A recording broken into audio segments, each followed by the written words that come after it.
We are talking to Tim Sullivan, who is from the legendary Virginia Tech rival site. Has been seeing the recruiting scene for the Hokies for a number of years, but is well versed in just regional recruiting in general. One of the things that's interesting about the NC State playing at Virginia Tech this weekend is, at one point we figured there was going to be a Baylor transfer at quarterback. I just didn't know it was going to be the second that emerged as the guy. What has that been like from all the offseason talk to clearly now in mid-November who the future is at that position?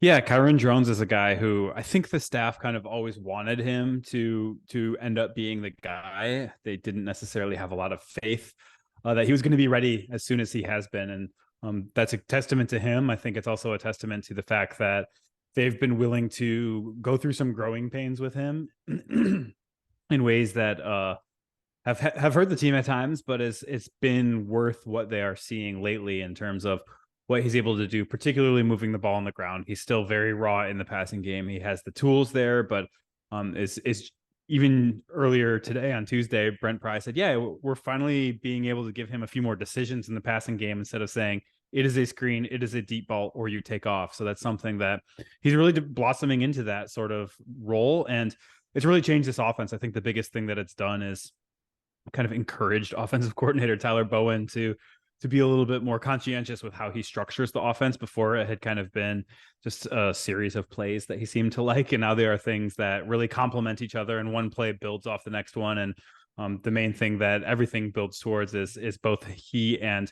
running back Baishul Tutin just getting out there and either one or the other going up the middle and the other one going wide, and you don't know who has the ball. It's kind of your old school option sort of play. And as Drones gets a little bit more comfortable pushing the ball to the perimeter, it's opened up the box for both of those guys to be able to get those tough yards in the middle of the field. What's fascinating is I remember last year's game between NC State and Virginia Tech in Raleigh. Virginia Tech probably played one of its better first, we'll say, 3 quarters or 2.5 quarters of action against NC State, took the lead. And then in the land of Raleigh, it's known as the MJ Morris emergence game because he played great in the second half. How's that working out? So he plays great in the second half and then wins the next game against Wake Forest and then gets hurt against Boston College. And now flash forward a year later, I believe the receiver that caught the deep balls against State, he ended up leaving for Notre Dame. And then he retired from football before ever playing for the Irish too. Yeah. The quarterback has been replaced, and then now MJ Morris is in the midst of a 4-game red shirt, meaning, let me rephrase that, where he's redshirting the last 4 games for the 7-3 Wolfpack. And it's just kind of interesting how life has completely changed, probably for both programs in many ways from that night. But I also would say that the Virginia Tech offense is, you mentioned the kind of like old school option, run pass option in a way. What other changes have you kind of detected in Hokie land compared to a year ago when they played State? Yeah, I think the biggest thing is that they have really kind of had to adapt. You mentioned Caleb Smith's departure for Notre Dame, but also the receiver that they brought in to be the number 1 guy, Ollie Jennings, who started his career at West Virginia, played the last couple of years at Old Dominion. He was expected to be the guy, and he's a much higher ceilinged athletic talent than Caleb Smith ever was. He sprained his ankle, severely sprained his ankle in the second game of the year, has not played since. So it's really kind of focused the offense around not necessarily a complex passing game, and that kind of plays into what Drones is good at anyway. He is still learning the offense is not going to be able to execute a complex passing game anyway. But the Hokies have a true deep threat receiver in Daquan Felton, who transferred in from Norfolk State. He's pretty raw himself, but he's 6'5" and very fast. So they like to send him deep. They like to try and give him opportunities to make plays on screens. But Jalen Lane, another transfer. You'll note that the entire projected starting receiving core is transfers. Jalen Lane came in from Middle Tennessee State. He's been the primary playmaker in the passing game, at least for this team. He's somebody that is your classic slot receiver. He can get sent up the seam, but more likely he's at his best catching a short pass and try to make guys miss and get up the field from there. And so kind of the emergence of a guy who can perform that sort of role. And, naturally a slot receiver makes the passing lanes for a quarterback easier. The distances are shorter. It's something that Drones is good at, and then he's good at hitting the deep ball. That's what Felton's for. So it's a simplified passing game, but it plays to the strengths of the guys who are so important to what makes it run. And I think that when you look at how it is complemented by Tootin and Drones forcing teams to crowd the box a little bit, then you have room to throw to the slot receiver towards the sideline. You have less safety help over the top of Felton, and he's made a bunch of kind of over the top plays, whether that's a 70-yarder that didn't quite go for a touchdown last weekend, or he's had a few that have gone for long touchdowns as well. They can just throw the ball up to him. It's a pretty low risk play because either he gets behind or the pass is overthrown. And so it's something that the Hokies have really focused on. Let's do things that, yes, we hope are going to work out, but also are not going to be ways that we are going to beat ourselves. And that's really helped a lot. It's funny you mentioned the loss of Ali Jennings. I'll let the fact checkers out there, but I think once upon a time he scored a touchdown against NC State. He scored one. He didn't quite score one against Virginia Tech last year, which would have been a nice little symmetry. When he played at West Virginia, I think he scored maybe in 2019 as a true freshman in a West Virginia win. But before I move over to the defense, I try to watch a couple games of the teams that NC State plays. Mm-hmm. Kind of get a feel, but I won't pretend to be an expert. But one guy we haven't talked about on offense, could it be conceivable that the best pro prospect on Virginia Tech's offense is the young tight end? Yeah, Daquan Wright is a kid who has all sorts of athletic potential. He's a guy who was actually a wide receiver in high school in Georgia, but oddly enough, he's been dropping a lot of passes. He's been blocking a lot better this year than he did as a true freshman last year, but he's been dropping a lot of passes. Last week, he really seemed, I don't want to say he put it all together because he made a couple really nice catches, but certainly that's more consistency than he's shown through the first 7 or 8 games of the year. So I think as he continues to develop, as he kind of gets used to knowing that on any given play, he might have to block or catch passes, it's something that is going to be more natural to switch between them. But as long as he continues to develop at a normal pace, the athletic potential that he brings to the tight end position is exactly what the pro style offenses are looking for nowadays. Sure. I know on the defensive side, for a hot minute, Payne was an NC State commit out of junior college, and then flipped to Nebraska, and then switched to Virginia Tech. Correct? Is that how? Yeah, he spent just 1 year at Nebraska, and then actually his first year at Virginia Tech, he left Nebraska. And last year he suffered an injury, I think 3 days before the season started, missed the entire year. So he's in his first year playing for the Hokies, but second year here. And it's something that, yes, he's had quite the winding road through the recruiting and then through the collegiate world as well. Yeah, I was doing the walk down memory lane of Lackawanna and interviewing him right after committed right after Alpha Wolf. Then I think Kendrick was also someone that NC State wanted, and I could say I went to a few high school games of Mr. Tisdale at linebacker at Greensboro Page, who played with DeAndre Overton, who ended up going to Clemson. So I saw Tisdale a lot, and what has that front seven been like this year? It doesn't seem like I wouldn't say it's the biggest group, but they seem to be sure tacklers, and they move quickly.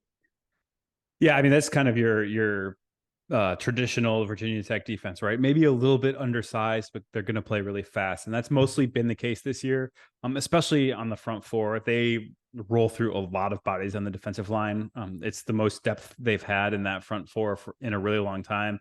They added Florida transfer Antoine Powell-Ryland, a kid who's from the 757, so he's kind of coming back home. He's been a game changer. He's nearing double-digit sacks. He's going back and forth with his position coach, J.C. Price, who had a 10-sack season for the Hokies. And so they're going back and forth and he's saying, when are you going to catch me? When are you going to catch me? So that's kind of a funny storyline that they have going. But I think the front four has been really good for much of the year. The linebacker level, and unfortunately, given that it's not the expectation for a 6th-year senior, Tisdale has at times been one of the weak points. The linebackers as a position group have been up and down, but mostly down against the run. If an opponent has the opportunity to really say, we're going to be able to run on every down, and that's, from game state, that is, we are leading, we are trying to run out clock, whatever, the linebacker level has had a lot of problems finding their run fits, and that's led to, if the defensive line isn't making plays in the backfield, fortunately they have been able to do that a lot, but if they aren't making plays in the backfield, the linebackers are going to let opponents pop runs every once in a while. And so there's speed there, but unfortunately, especially at the linebacker level, it's been maybe directed in not quite the right direction a few times. So it is a situation where they've gotten better. The question lately has been, are the linebackers better because they're playing worse teams? They've blown out Pitt, Wake Forest, Syracuse, now Boston College. Is it just that they're playing teams that they are having an easier time with, or are they having an easier time with those teams because they're playing better? As always, the answer is somewhere in between. They've also gotten blasted by Florida State and Louisville in between, but I do think that there's been improvement. But the biggest question I think for this defense is, are you playing against a good team or a bad team? Because good teams have been able to shred this defense to a certain extent, and particularly the front four, whereas bad teams have just been completely dominated by the Hokies.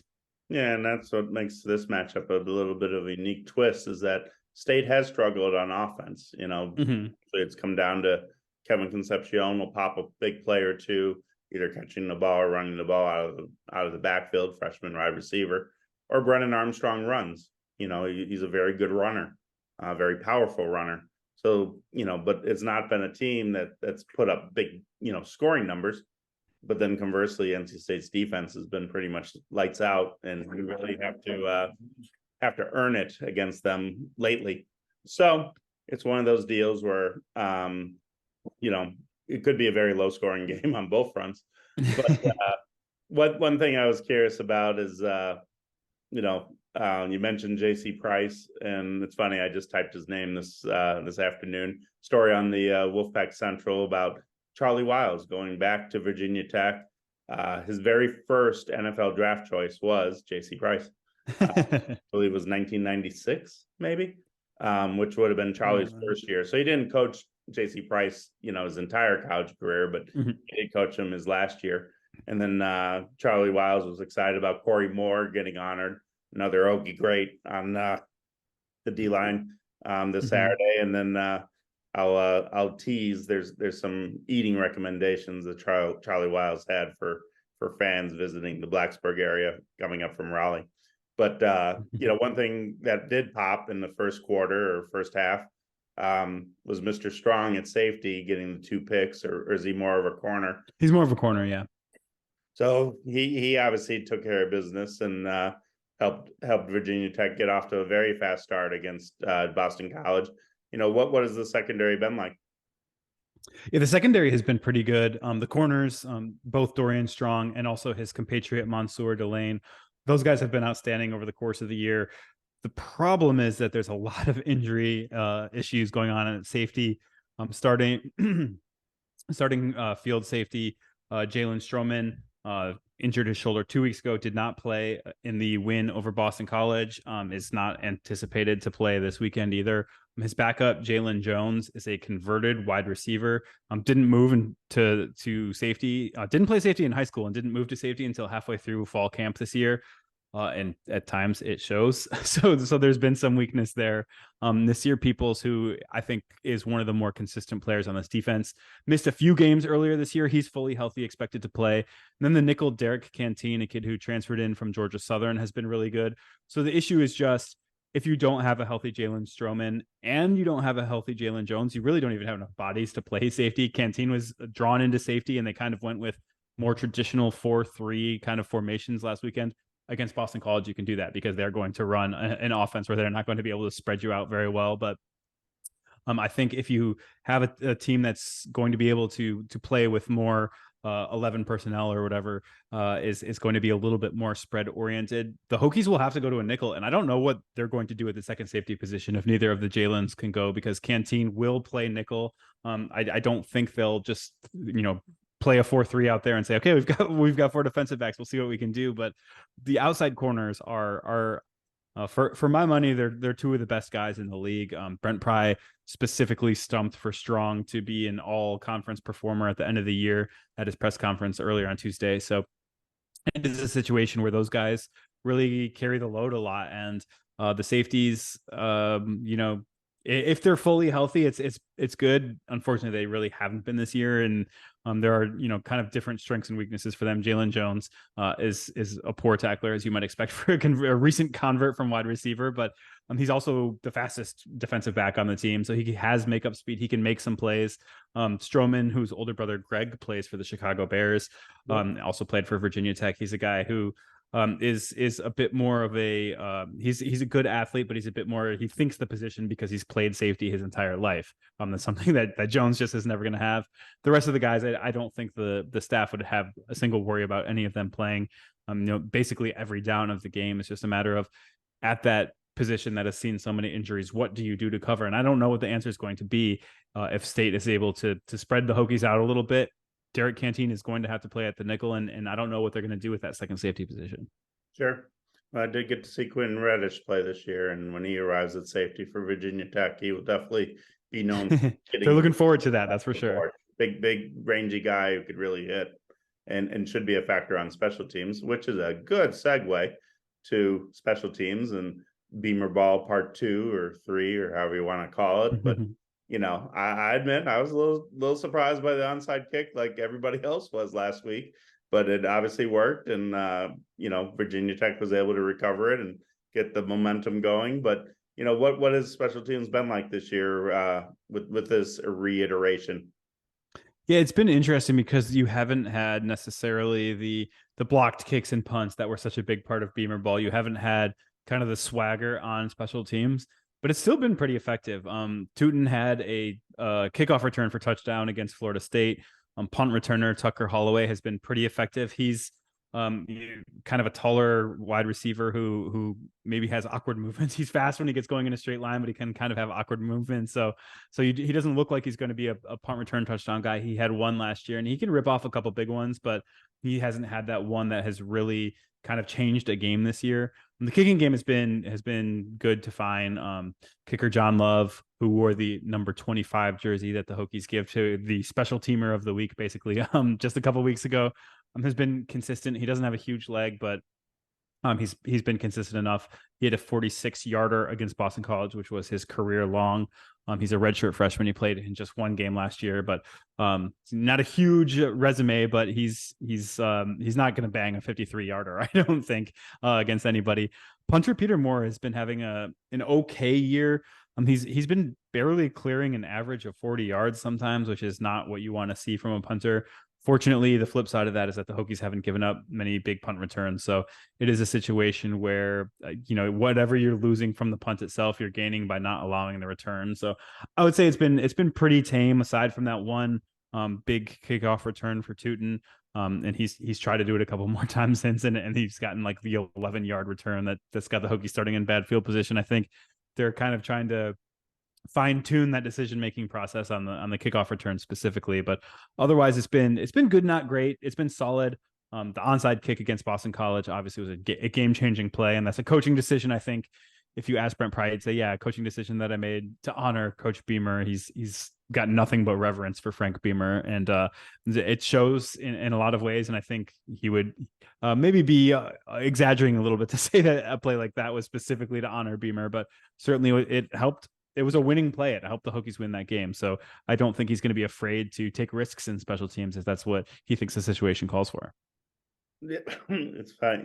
So when I'm thinking back to the early days of Frank Beamer, and, I'll age myself. I watched Virginia Tech play when they had Will Fuhr at quarterback, who then ended up getting drafted by the Chicago Bears. I remember Jim Druckenmiller, which I think was maybe their first national breakthrough. People will say Michael Vick, which went to a different level, but Jim Druckenmiller's teams were like the first maybe teams that nationally became relevant for Virginia Tech. From a recruiting standpoint, and with what he's been able to accomplish in a short period of time, I'm not saying nationally relevant. Well, I'm not going to skip that far ahead, but where do you kind of see this program going as they pick themselves up from the Justin Fuente era?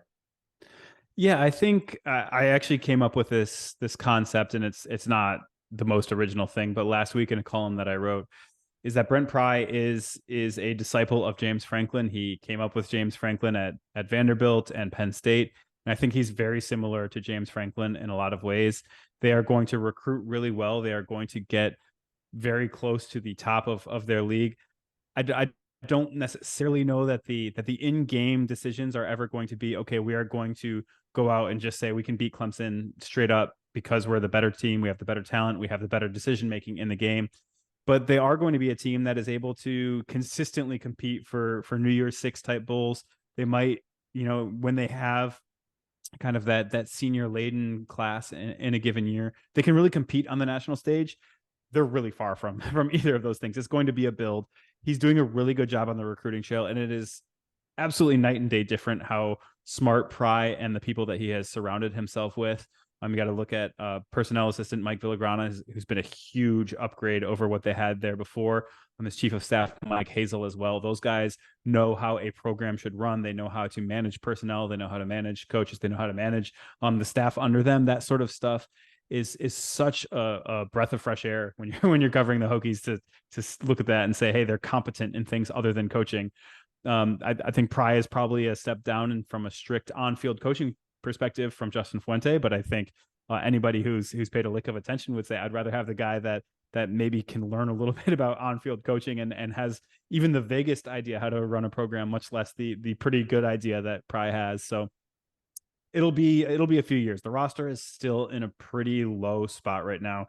There's not a ton of talent on the offensive line, and a lot of it is either young and maybe kind of has like the imperfect physical measurements, or there are guys who are experienced and just have not been able to really perform at a level that you would expect for a Virginia Tech program.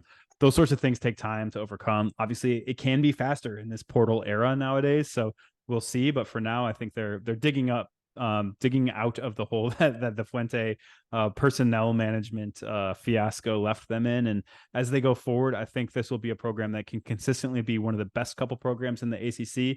And when they are, assuming the ACC still exists, who knows? But they'll be able to be the sort of program that when they have everything lines up right, they'll be competing for a national championship. And in any program needs everything to line up right to compete for a national championship, except for the Georgias of the world nowadays, I guess.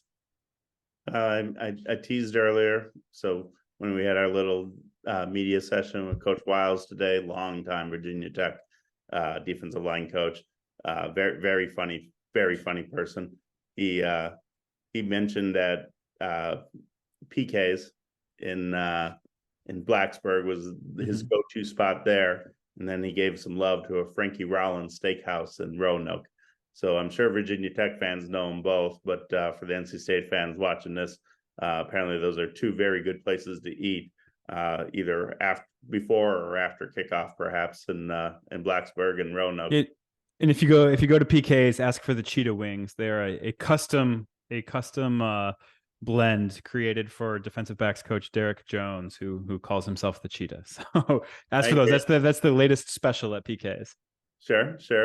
Well, we are talking to Tim Sullivan from Virginia Tech Rivals. Where can people read your stuff this week?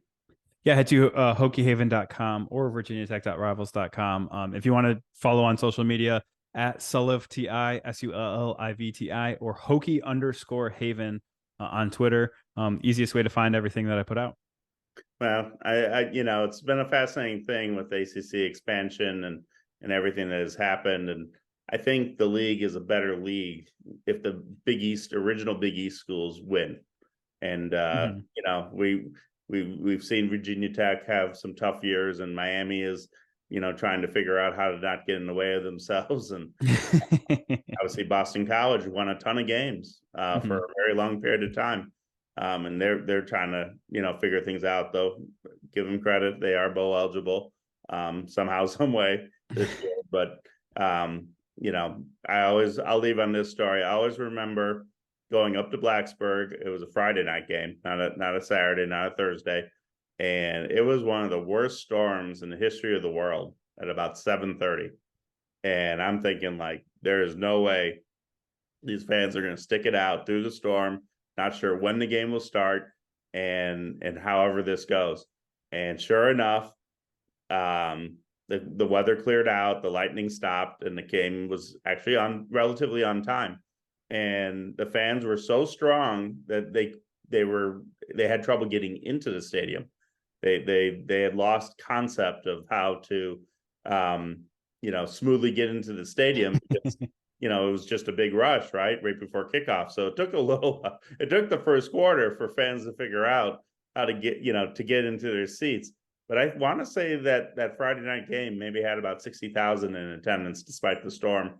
And I always remember being impressed by that because there's a lot of other schools that that 60,000 probably would have been about 20,000 or 25 as we've seen in some attendance figures in the ACC. So, but ACC football is better when Virginia Tech is better. So we'll see how it goes on Saturday.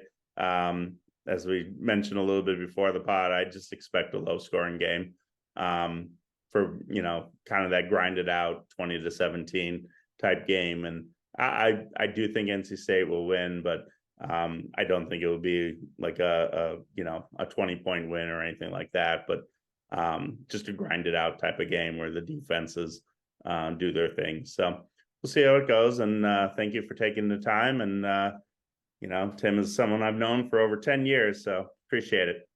Yep. Thanks for having me, JC. Thank you.